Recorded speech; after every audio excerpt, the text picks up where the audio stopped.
அள்ளி கொடுப்பதில் வல்லமை பெற்றவன் அப்பன் பழனி அப்பன்.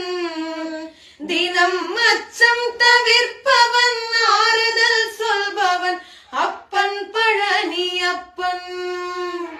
கள்ளம் கபடம் இல்லாதவர் தம்மிடம் காவலில் நின்றிருப்பார்.